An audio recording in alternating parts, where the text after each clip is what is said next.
And the state making a change to their school guidelines the districts are asked to follow when deciding on returning, resuming, or suspending in-person learning. But right now, some are questioning the change and the timing of it and how it was communicated. ABC 15's Claudia Rupsich sorting all of this out tonight. Claudia, give us the key takeaways here. Katie and Steve, the state health department published an updated guidance for schools on Thursday. And flipping through the pages, it looks almost identical to the original document given to districts back in August. But if you take a closer look at one of the pages, you'll find a key difference. The state uses 3 metrics to measure the spread of coronavirus: cases, percent positivity, and COVID-like illness.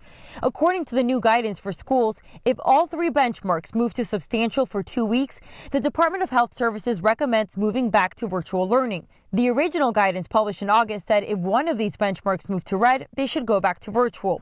ADHS says the change is to be consistent with how business benchmarks are navigated. The state really billed their safe return to in-person learning as the document that would help guide school districts in making these difficult decisions. These changes come as cases in Arizona continue to rise, and discussions continue about possibly closing some schools due to increased cases.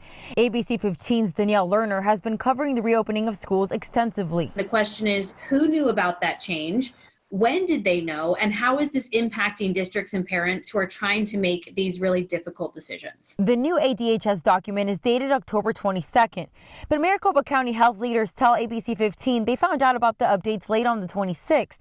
And Tuesday was the first time they were able to discuss the changes with state leaders. We just today sent out a letter from the superintendent to all families to alert them that this change had been made. Jan Michael Greenberg is a member of the Scottsdale Unified School District Governing Board. He says the new guidance doesn't necessarily impact how they decide to close schools because they work on a case-by-case basis with county health officials. Right now, there are a few zip codes in the district with one of the benchmarks in red. Also looking at whether there's spread in the schools. Where do we, contact the spread? Is it during out-of-school activities? Is it during athletics? What would be the least restrictive means of limiting the spread of COVID on our campuses?